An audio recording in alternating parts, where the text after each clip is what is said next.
तो आइए, ये क्लास 8 की हिस्ट्री है जिसमें चैप्टर नंबर 2 है।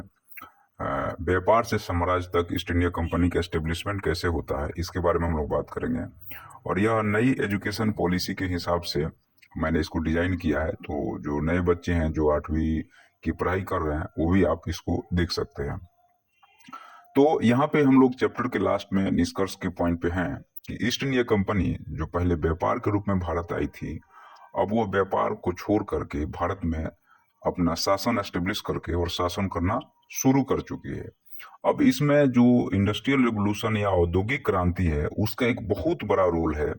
और यहाँ पे हम आपको एक बहुत ही इम्पोर्टेंट पॉइंट पे चर्चा करना या आपका ध्यान केंद्रित करना चाहते हैं कि जो जीवन होता है मानव का या ह्यूमन का, वह दो तरीके से उसको लीड या डील किया जाता है।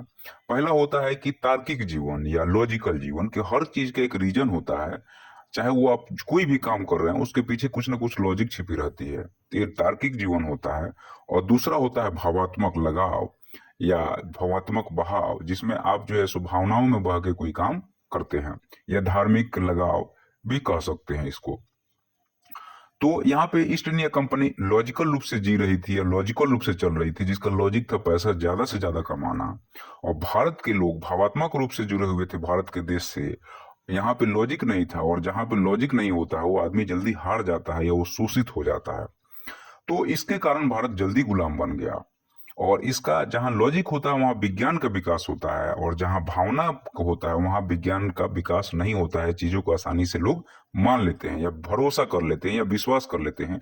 और वही ईस्ट इंडिया कंपनी ने भारत के लोगों को भरोसा दिला के विश्वासघात किया, खास करके राजाओं से। तो पहले भाप नहीं था, तो मैनुअली जो जहाज वहां से यहाँ आते थे उसमें 6 से 8 महीने लगता था। लेकिन जब भाप इंजन का प्रभाव पड़ा, भाप इंजन बन गया, उसके बाद में ये समय घट के कम से कम जो है सो 3 हफ्तों का रह गया। मतलब 1 महीना में यहाँ से इंग्लैंड जा सकते हैं या फिर आ सकते हैं। इसके बाद अंग्रेज के परिवार बहुत से ज्यादा भारत देश में आने लगे और भारत के रिसोर्सेस को वो लोग लूटने लगे।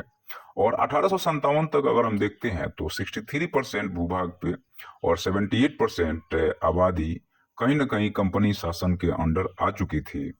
और यह जो है सो बाकी देश के जो भाग थे वो कहीं ना कहीं इनडायरेक्ट रूप से, क्योंकि 1857 के बाद में जब रानी विक्टोरिया ने अपना चार्टर अनाउंस करती है कि हम नया अब भारत के किसी राज्य को हम हड़पेंगे नहीं, तो लेकिन उसमें एक बात यह थी कि आपको हमारी सत्ता को स्वीकार करना पड़ेगा, जिसके आधार पे भारत में ये काम हुआ। और भारत के राजाओं ने अंग्रेजी सत्ता को स्वीकार किया या उनकी सत्ता को मान लिया।